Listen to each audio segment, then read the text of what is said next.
Welcome to Sleepy Stories Hub, the dreamy escape you've been seeking. I'm Sebastian Nightfall, your guide to unwind, listen, and get peacefully sleepy. Tonight, we embark on a journey into the enchanting tale of the Nightingale by Hans Christian Andersen. In the tranquil melodies of this timeless story, we discover the captivating song of a humble nightingale that enchants even the heart of an emperor. Join me as we explore the magic woven into every word, creating a calming symphony for your night. And to each cherished viewer, a heartfelt thank you for choosing Sleepy Stories Hub. Your presence makes this shared journey truly special. So, dim the lights, find your cozy haven, and let the nightingale weave its spell. Thank you for being a part of this enchanting night. The Nightingale by Hans Christian Andersen. In China, the emperor is a Chinese, and all those about him are Chinamen also. The story I'm going to tell you happened a great many years ago, so it is well to hear it now before it is forgotten. The emperor's palace was the most beautiful in the world. It was built entirely of porcelain, and very costly, but so delicate and brittle that whoever touched it was obliged to be careful.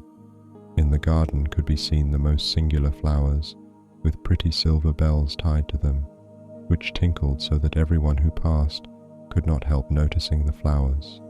Indeed, everything in the emperor's garden was remarkable, and it extended so far that the gardener himself did not know where it ended.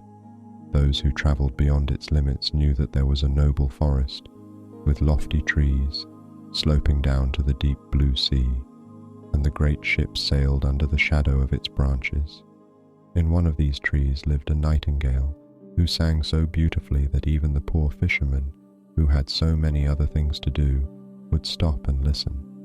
Sometimes when they went at night to spread their nets, they would hear her sing and say, "Oh, is not that beautiful?" But when they returned to their fishing, they forgot the bird until the next night. Then they would hear it again and exclaim, "Oh, how beautiful is the nightingale's song." Travellers from every country in the world came to the city of the emperor, which they admired very much, as well as the palace and gardens. But when they heard the nightingale, they all declared it to be the best of all. And the travellers, on their return home, related what they had seen, and learned men wrote books containing descriptions of the town, the palace, and the gardens, but they did not forget the nightingale, which was really the greatest wonder. And those who could write poetry composed beautiful verses about the nightingale, who lived in a forest near the deep sea. The books travelled all over the world, and some of them came into the hands of the emperor, and he sat in his golden chair, and as he read, he nodded his approval every moment, for it pleased him to find such a beautiful description of his city, his palace, and his gardens. But when he came to the words, "The nightingale is the most beautiful of all," he exclaimed, "What is this? I know nothing of any nightingale. Is there such a bird in my empire, and even in my garden? I have never heard of it. Something, it appears, may be learnt from books." Then he called one of his lords-in-waiting, who was so high-bred that when any in an inferior rank to himself spoke to him or asked him a question, he would answer, "Pooh," which means nothing. "There is a very wonderful bird mentioned here, called a nightingale," said the emperor. "They say it is the best thing in my large kingdom. Why have I not been told of it?"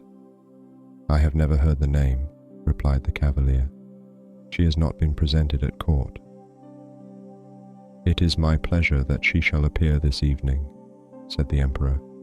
"The whole world knows what I possess better than I do myself." "I have never heard of her," said the cavalier, "yet I will endeavour to find her." But where was the nightingale to be found? The nobleman went upstairs and down, through halls and passages, yet none of those whom he met had heard of the bird. So he returned to the emperor and said that it must be a fable invented by those who had written the book. "Your Imperial Majesty," said he, cannot believe everything contained in books. Sometimes they are only fiction, or what is called the black art. But the book in which I have read this account, said the emperor, was sent to me by the great and mighty emperor of Japan, and therefore it cannot contain a falsehood. I will hear the nightingale. She must be here this evening. She has my highest favor, and if she does not come, the whole court shall be trampled upon after supper is ended.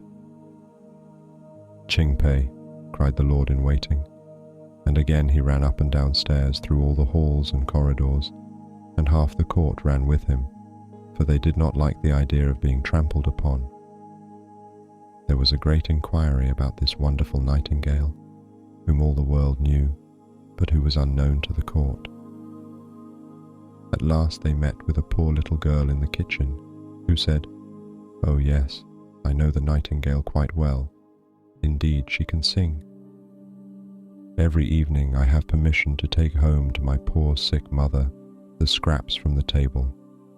She lives down by the seashore, and as I come back I feel tired, and I sit down in the wood to rest, listen to the nightingale's song. Then the tears come into my eyes, and it is just as if my mother kissed me.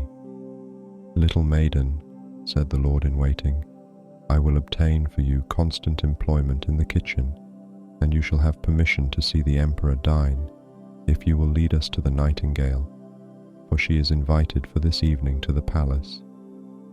So she went into the wood where the nightingale sang, and half the court followed her. As they went along, a cow began lowing. "Oh," said a young courtier, "now we have found her. What wonderful power for such a small creature. I have certainly heard it before."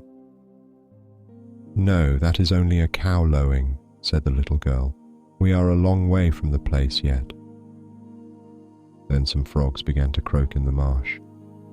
"Beautiful," said the young courtier again. "Now I hear it, tinkling like little church bells." "No, those are frogs," said the little maiden, "but I think we shall soon hear her now." And presently the nightingale began to sing. "Hark, hark!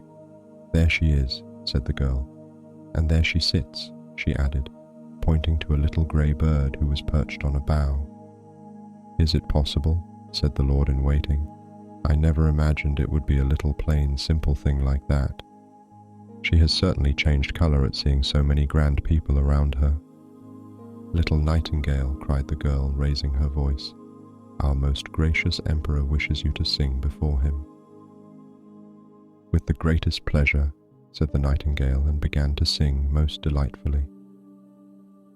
"It sounds like tiny glass bells," said the lord-in-waiting, "and see how her little throat works.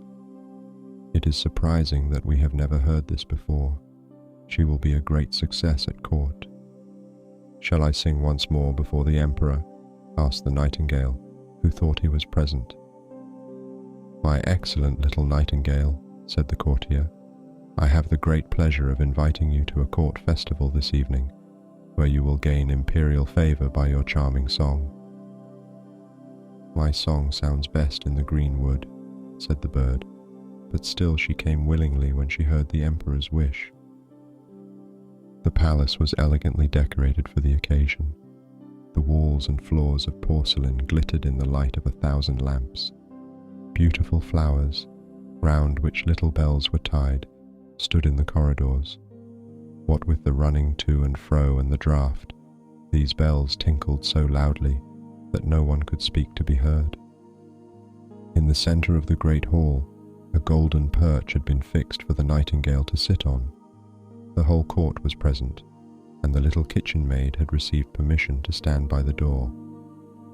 She was not installed as a real court cook.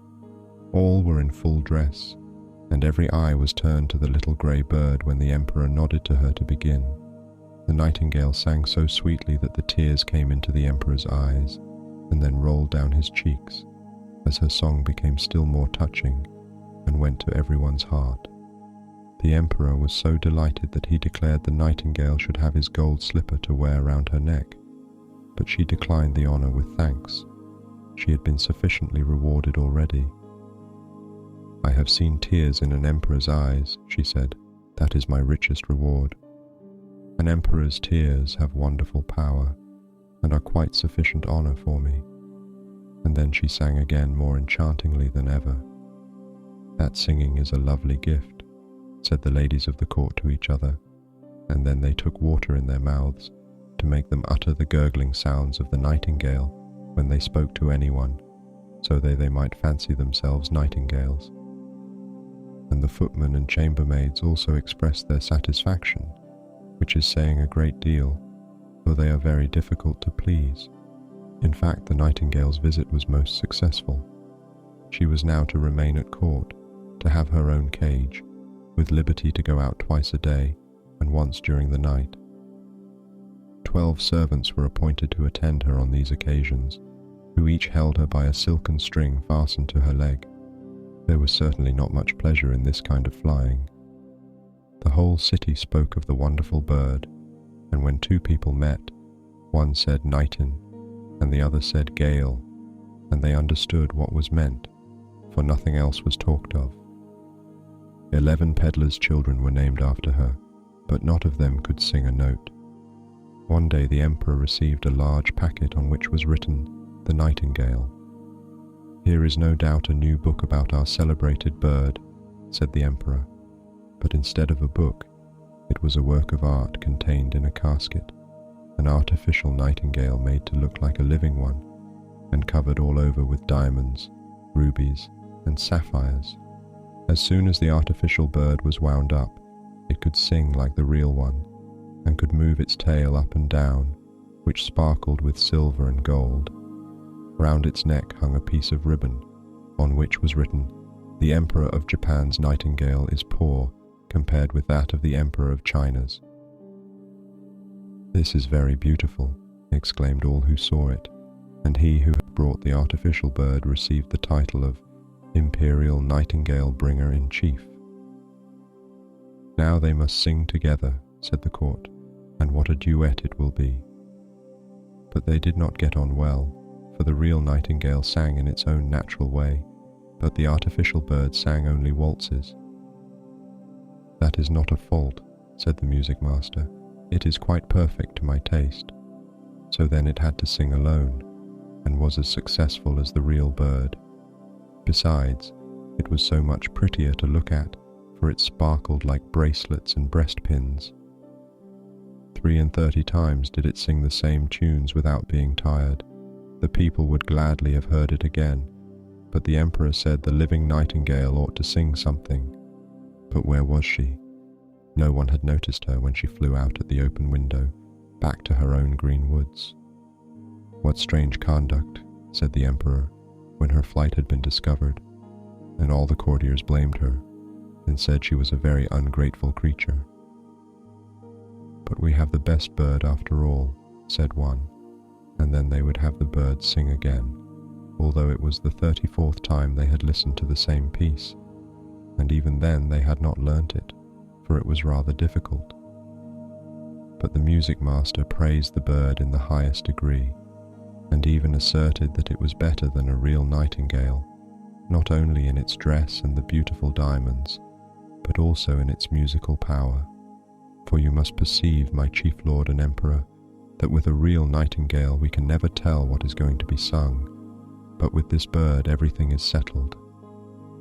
It can be opened and explained, so that people may understand how the waltzes are formed, and why one note follows upon another. "This is exactly what we think," they all replied, and then the music master received permission to exhibit the bird to the people on the following Sunday, and the emperor commanded that they should be present to hear it sing. When they heard it, they were like people intoxicated. However, it must have been with drinking tea, which is quite a Chinese custom. They all said, "Oh," and held up their forefingers and nodded. But a poor fisherman, who had heard the real nightingale, said, "It sounds prettily enough, and the melodies are all alike, yet there seems something wanting. I cannot exactly tell what." And after this, the real nightingale was banished from the empire, and the artificial bird placed on a silk cushion close to the emperor's bed. The presents of gold and precious stones which had been received with it were round the bird, and it was now advanced to the title of Little Imperial Toilet Singer, and to the rank of nummos, one on the left hand, for the emperor considered the left side, on which the heart lies, as the most noble, and the heart of an emperor is in the same place as that of other people. The music master wrote a work in 25 volumes about the artificial bird, which was very learned and very long, and full of the most difficult Chinese words. Yet all the people said they had read it and understood it, for fear of being thought stupid and having their bodies trampled upon. So a year passed, and the emperor, the court, and all the other Chinese knew every little turn in the artificial bird's song, and for that same reason it pleased them better. They could sing with the bird, which they often did. The street boys sang, "Zee, zee, zee, cluck, cluck, cluck," and the emperor himself could sing it also. It was really most amusing. One evening, when the artificial bird was singing its best, and the emperor lay in bed listening to it, something inside the bird sounded whiz. Then a spring cracked. Whirr went all the wheels running round, and then the music stopped. The emperor immediately sprang out of bed and called for his physician, but what could he do? Then they sent for a watchmaker, and after a great deal of talking and examination, the bird was put into something like order, but he said that it must be used very carefully, as the barrels were worn, and it would be impossible to put in new ones without injuring the music. Now there was great sorrow, as the bird could only be allowed to play once a year, and even that was dangerous for the works inside it. Then the music master made a little speech, full of hard words, and declared that the bird was as good as ever, and of course no one contradicted him. 5 years passed, and then a real grief came upon the land. The Chinese really were fond of their emperor, and he now lay so ill that he was not expected to live.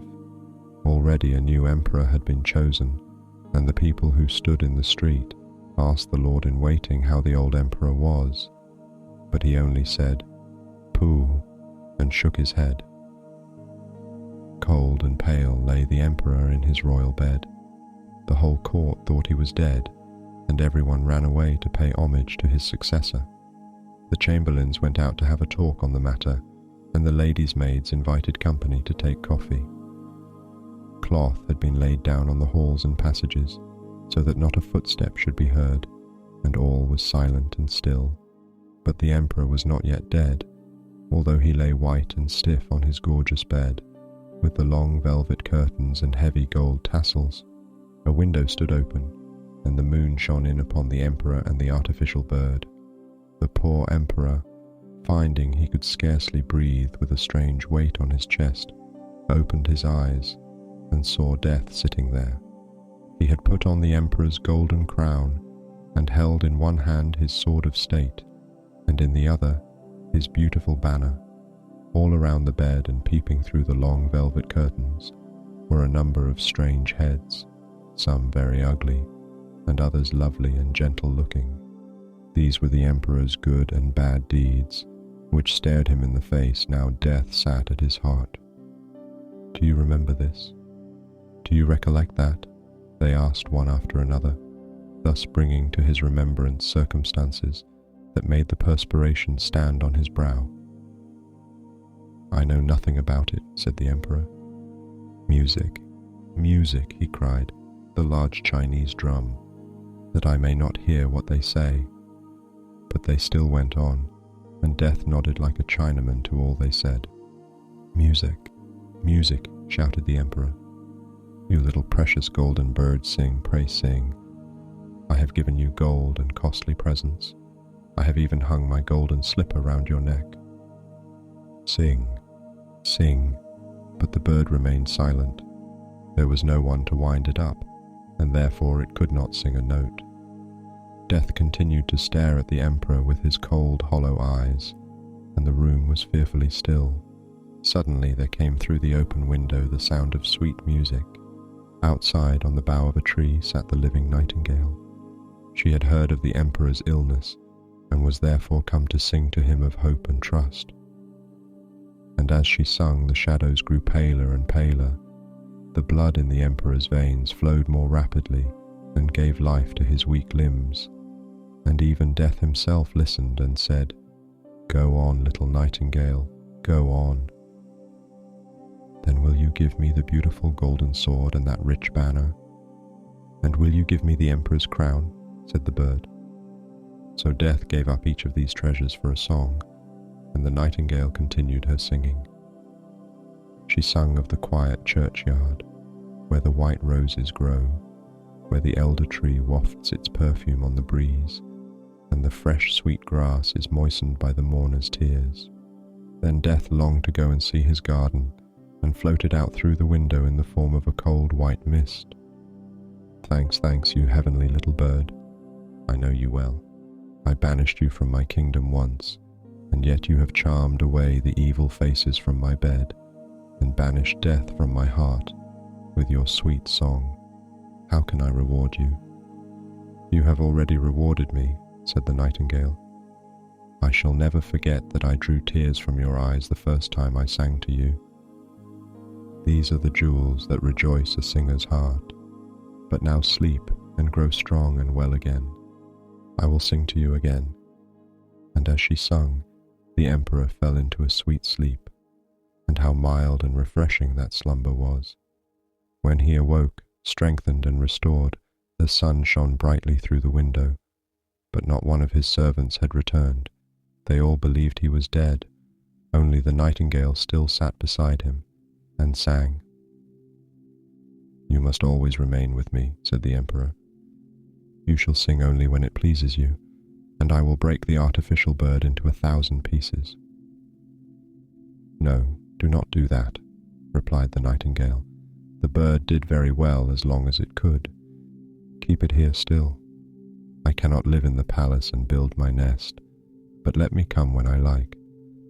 I will sit on a bough outside your window in the evening and sing to you, so that you may be happy and have thoughts full of joy.